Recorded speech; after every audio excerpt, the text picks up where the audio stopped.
Let's jump right into it. Welcome to today's explainer, where we're looking at a literal financial earthquake that is sending absolute shockwaves through the tech world. We're talking about the upcoming SpaceX IPO. But hey, this isn't just a cool story about rockets. We're going to unpack the hidden numbers and the market mechanics to answer one massive, multi-trillion-dollar question. What does this specific offering actually signal for the broader artificial intelligence market? To really grasp why this event is capturing literally everyone's attention, we have to start right here. $1.8 trillion. SpaceX is going public at an estimated valuation of roughly 1.75 to 1.8 trillion. I mean, that scale is simply unprecedented for a company structure like this hitting the public markets. You could take that valuation to literally anyone in finance, and they'll tell you right away it is definitely not cheap. It's a colossal financial milestone that is fundamentally going to alter the gravity of the markets it enters. Which brings us to the central investigative question of today's explainer.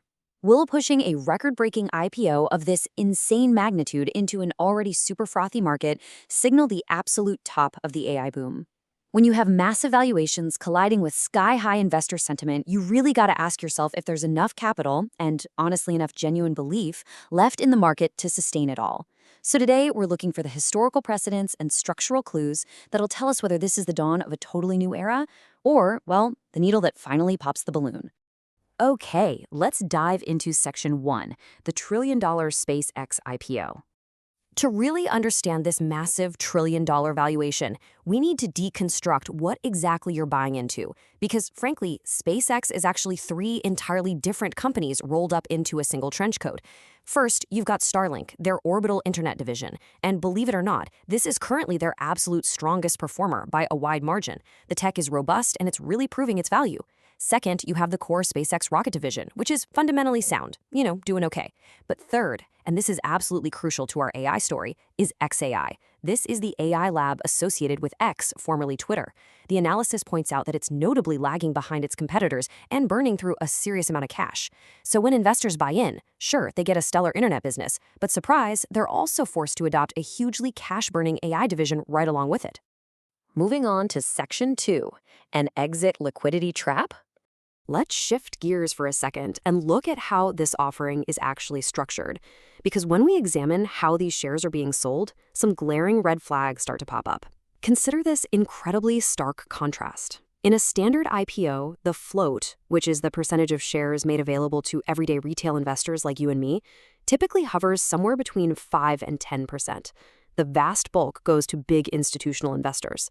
But for the SpaceX IPO, a staggering 30% of the float is being dumped directly onto regular retail trading apps, all to raise a record-breaking $75 billion. Offloading up to 6 times the normal amount of stock onto retail investors?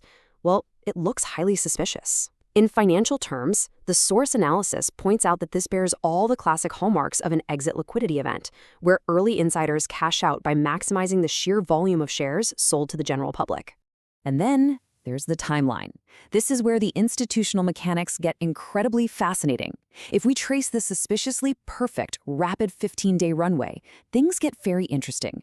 On May 1st, the Nasdaq implemented a specific rule change, allowing fast entry candidates to be added to the Nasdaq 100 index just 15 days after listing. Okay, so the SpaceX IPO takes place on June 12th. Following a quarterly review on June 22nd, SpaceX magically, perfectly qualifies to hit that fast-track target right around July 7th. It certainly appears from the outside that the Nasdaq changed its own rules specifically to pull SpaceX right into its flagship index as fast as legally possible. And all of this perfectly illustrates why that fast-tracking is so incredibly significant and potentially dangerous. While the S&P 500 is actually delaying the auto-inclusion of SpaceX to hold its ground, the Nasdaq is just eagerly pulling them in.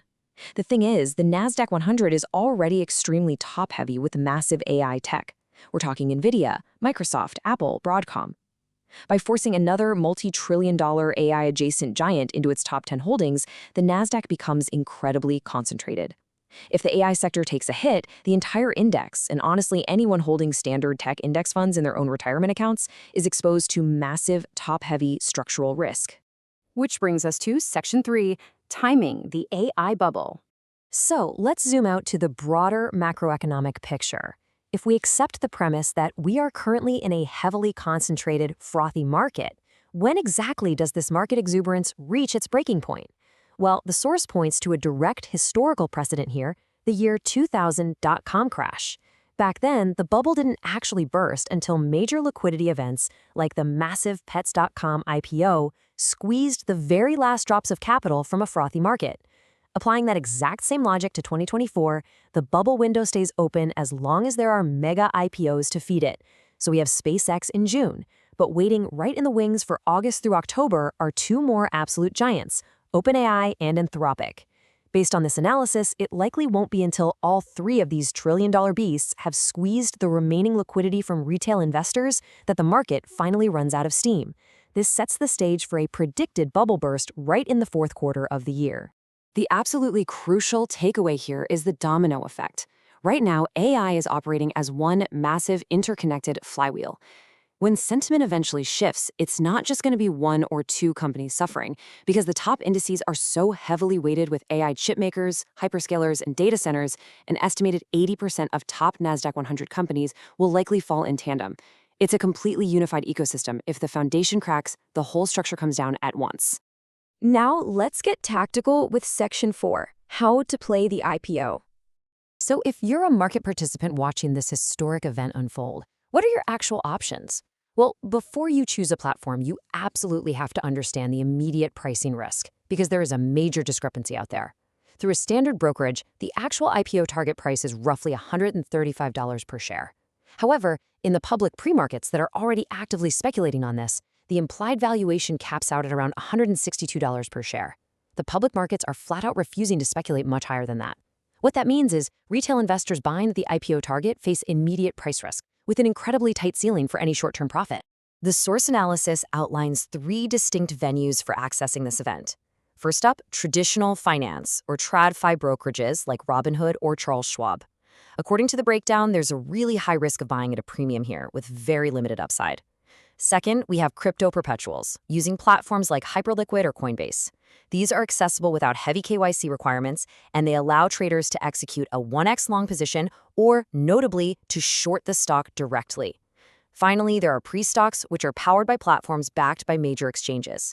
You can actually buy tokenized pre-IPO stocks here, but you really must strictly monitor the implied valuation to make sure it perfectly aligns with our roughly $2.13 trillion overall market cap calculation before committing your capital. Taking all of this data into account, the massive 30% retail float, the forced Nasdaq fast-tracking, and those super tight valuations, the overarching strategy from the source analysis becomes pretty clear. To quote one prevailing market analysis directly, "This looks like an exit liquidity event. I doubt there's much upside." So ultimately, the tactical approach presented here leans heavily towards avoiding the IPO entirely, or utilizing those crypto perpetual tools we just discussed to begin shorting it, rather than just blindly buying into the retail hype. We've unpacked the three different divisions, the really unique institutional rule changes, and the historical precedents pointing toward a massive Q4 shift in market sentiment. We are literally looking at a highly concentrated, deeply interconnected market that is currently bracing for the impact of three separate mega IPOs, which leaves us with one final thought to consider today. As we move through this year and these trillion-dollar companies totally soak up the market's remaining capital, when that AI flywheel eventually stops spinning, are you prepared for the domino effect? Thank you so much for joining us for this explainer, and we'll see you next time.